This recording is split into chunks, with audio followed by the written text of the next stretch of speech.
এলা আমি চিন্তা করি সান এই হাবু আর সিমির মতো দুস্থ গলাই ডিরেক্টর আলাদা করে রুম দিছে।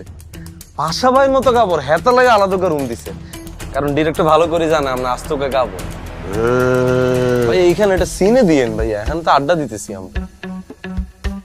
সুজন, এই শিমুল ভাইয়া উনি কেন এখানে? কইতে পারি না তো ভাইয়া, কি লেছেন? আচ্ছা তোরা এগুলো দেখোস না? সজীব কই? এই সজীব।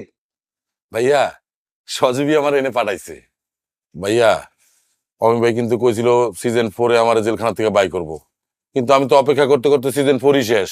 ভাইয়া সিজন 5 আইতাছে, অমি ভাইরে কইয়া যেমনি পারেন জেলখানা থেকে বাই কইরা আমার সিজন 5-এ ঢোকানোর ব্যবস্থা করেন।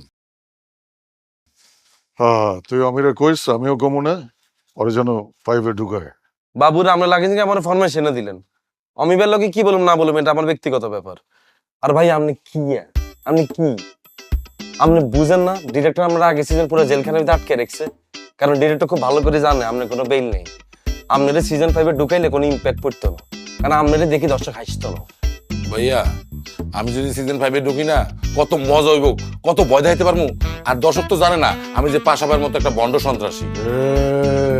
ভাইয়া আমি তো আমার কথা কইছি, আমি যদি সিজন 5-এ ঢুকি না ভাইয়া, পুরা সিজন গরম করে দিব ভাইয়া। ওর ঢোকার দরকার আছে, আমার একটা অ্যাসিস্ট্যান্ট লাগবে। বুঝছি তো আপনি কিলে অ্যাসিস্ট্যান্ট ঢোকাইতেছেন, কারণ দোনোজন মিলে আমগরে ডিস্টার্ব করবেন কেন? এই সব কিছুর মূল হচ্ছে একমাত্র তুই। এবার আমি কি করছি? কারণ তুই এতারে লই আনছস আর হেতা না হেতার অ্যাসিস্ট্যান্ট ঢোকাইতেছে আমগরে ডিস্টার্ব করানোর লাই। এতারে ডিরেক্টর আনছে 2 দিনের লাই, আমগরে ডট দিয়ে চলে যাইব।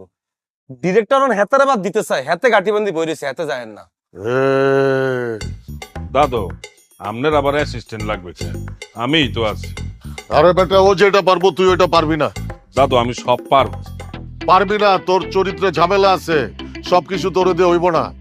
ভাইয়া এত কিছু বুঝি না, রাইতের বেলা কেউ আমগো রুমে থাকতে হইতো না। আরে বেটা, ওই আমার কর্মচারী, ওই কি আমার লগে ঘুমাইবো? হয়তো তখন লগেই থাকবো। আরে ভাইয়া এক রুমে আমরা দুইজন গাদাগাদি করে থাকি, রাইতটা গন্ধে ঘুমন যায় না, তার মধ্যে হেরে কন্যাটা রাখবো আমরা।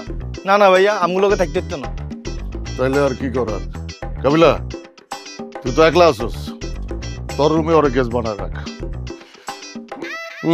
আরে কোন মেচ্ছে ডিরেক্টর আরোগ্য রুম দিছে, বলছে কাবিলা তোর এখানে একটা বেড দিলাম, তোর লগে আরোগ্য বেড দিছে, ঘরে যদি কোনো গেস্ট আসে হেতারে তুই রাখবি। এতে কি আর গেস্ট? হ্যাঁ, আমরা যে একটা অশিক্ষিত, আমরা যে কাশিমুর কারাগার থেকে বাইরে হইছেন এটা আপনি আবার প্রমাণ দিলেন। এই ঘরে একটা কোনো শিক্ষিত মানুষ আছে আমি ছাড়া? এটার কথা তো বাদই দিলাম, শিমুলা তো আরো লিস্টে তুমি বাদ। আমনে এক আসামি, আপনি লই আনছেন আরেক আসামি রে। এটা কি ব্যাচেলার পয়েন্টের হাউস হইব নাকি কাশিমপুরে পয়েন্ট হবে? আমি তো এটাই বুঝতেছি না। তুইও তো জেল খাইটা বাইরে হইছস, তুইও তো আসামি। আর জেল খাট। আচ্ছা দাঁড়ান, এইগুলো শুভরে জানাইতেছি, দাঁড়ান। আর অমিবার আমি বলবো, এই সজীব রে, আমি অমিবারে বলতেছি, দাঁড়ান। অমি ভাই, তুই অমি ভাই, এই হালার থালা পাশার কথা আপনি শুনছেন নি?